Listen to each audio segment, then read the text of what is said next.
Vyše 1000 incidentov ročne. To zažívajú sprievodcovia vo vlakoch. Výnimkou nie sú ani fyzické útoky. Železničiari preto spúšťajú novinku. Telové kamery postupne dostanú všetci vlakvedúci.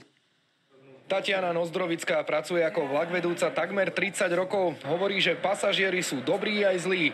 Aj milí, aj menej milí. Sú však aj takí, ktorí nemajú rešpekt pred kontrolou platného cestovného lístka. Sú vyslovene ľudia, ktorí proste nastúpia do vlaku a ja nemám a daj mi pokoj. Aj teda neslušné slova použijú. Tých incidentov, ktoré vlastne riešime každoročne, je viac ako 1100, pričom nechýbajú ani verbálne, dokonca fyzické napadnutia, ktorých rátame na desiatky. Sprievodkyňa dodáva, že najhoršia situácia je na východe Slovenska a na krajnom západe. Na Záhorí, napríklad v okolí Plaveckého štvrtka či Malaciek. Bezpečnosť pre personál a cestujúcich. Riešenie problémov, incidentov aj konfliktov. To už odteraz nebude tabu, ale bude to zaznamenané na nových telových kamerách, ktoré odnes začne používať personál železničnej spoločnosti Slovensko.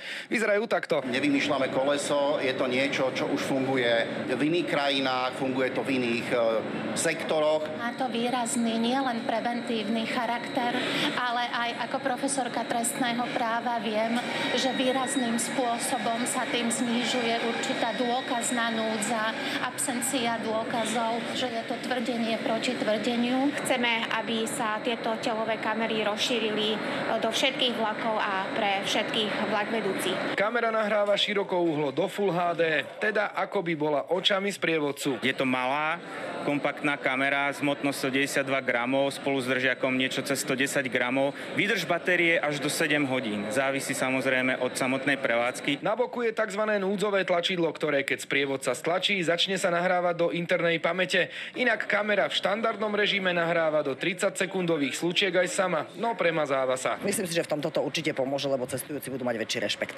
Očakávame, že prispeje k zlepšeniu bezpečnostnej situácie vo vlakoch a pomôže nám následne pri objasňovaní prípadných trestných činov alebo priestupkoch. Cenovka jednej tejto kamery je zhruba 1000 eur a národný dopravca ich financoval z vlastných zdrojov. Podotýkam, že tá kamera nie je osobnou kamerou vlakvedúceho, to znamená on po skončení alebo ona po skončení smeny túto odovzdáva, následne ju využíva niekto iný. V prvej fáze to bude 53 takýchto kamier na západnom Slovensku, do konca augusta by ich malo byť 420 po celom Slovensku.